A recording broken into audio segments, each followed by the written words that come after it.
بلکہ اس سے مراد قرآن مجید نے خاص طور پر مدنی صورتوں کے اندر منافقین کو بھی شیاطین کہا ہے۔ اور جب ان سے کہا جاتا ہے کہ اللہ کی اتاری ہوئی کتاب اور اس کے رسول کی طرف آؤ، تو ان منافقوں کو تم دیکھتے ہو کہ وہ تم سے کنی کترا جاتے ہیں، مگر اس وقت کیا ہوگا جب ان کے ہاتھوں کی لائی ہوئی کوئی مصیبت ان پر آن پڑے گی، پھر یہ خدا کی قسمیں کھاتے ہوئے کہیں گے کہ ہم تمہارے پاس آئیں گے کہ ہم نے تو صرف بہتری چاہی تھی، اور ہم تو یہی چاہتے تھے کہ کچھ کمپرومائز ہو جائے۔ یہ وہ لوگ ہیں کہ اللہ جانتا ہے جو کچھ ان کے دلوں میں ہے۔ تو اے محمد صلی اللہ علیہ وآلہ وسلم، تو نظر انداز کرو ان کی باتوں کو اور انہیں نصیحت کرو، اور ان کے بارے میں ان کے ساتھ اس انداز سے بات کرو کہ جو دلوں میں اتر جائے، جو ان کے دلوں میں اتر جائے۔ انہیں بتاؤ کہ ہم نے جو رسول بھی بھیجا اس لیے بھیجا کہ اللہ کی اجازت سے اس کی اطاعت کی جائے۔ انہیں بتاؤ کہ رسول کی عدالت کو چھوڑ کر انہوں نے ایک بڑے جرم کا ارتکاب کیا ہے، اور اگر یہ اس وقت ہماری خدمت میں حاضر ہو جاتے جبکہ انہوں نے اپنی جانوں پر ظلم ڈھایا تھا، پھر اللہ سے معافی مانگتے اور رسول بھی ان کے لیے معافی کی درخواست کرتا، تو اللہ کو تو بڑا ہی توبہ قبول کرنے والا اور مہربان پاتے۔ لیکن نہیں، اے پیغمبر صلی اللہ علیہ وآلہ وسلم، تمہارے پروردگار کی قسم، یہ منافقین کبھی مومن نہیں ہو سکتے جب تک کہ اپنے اختلافات میں تمہیں کو فیصلہ کن اتھارٹی نہ مانے۔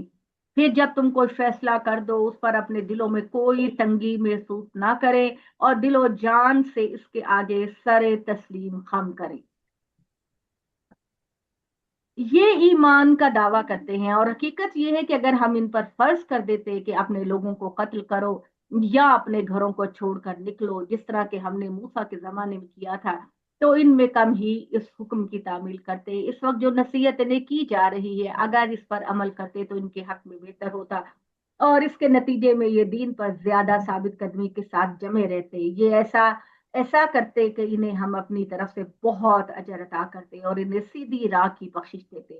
انہیں بتاؤ کہ جو اللہ اور اس کے رسول کی اطاعت کریں گے وہی ہے جو ان لوگوں کے ساتھ ہوں گے جن پر اللہ نے انعام فرمایا، یہی انبیاء و صدیقین، شہداء، صالحین ہیں۔ کیا ہی اچھے ہیں یہ رفیق، یہ اللہ کی عنایت ہے، اور اس کے لیے اللہ کا علم کافی ہے۔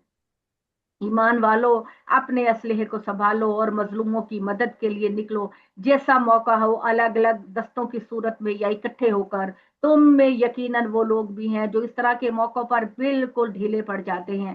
پھر اگر تمہیں کوئی نقصان پہنچتا ہے تو کہیں گے کہ اللہ نے مجھ پر بڑی عنایت کی کہ میں ان کے ساتھ موجود نہیں تھا، اور اگر تم پر اللہ کے کوئی فضل ہو جائے تو لازمی کہیں گے، اور اس طرح کہیں گے کہ گویا ان کو تمہارے درمیان کبھی کوئی رشتہ محبت نہ تھا۔ اے کاش میں بھی ان کے ساتھ ہوتا تو بڑی کامیابی حاصل کر لیتا۔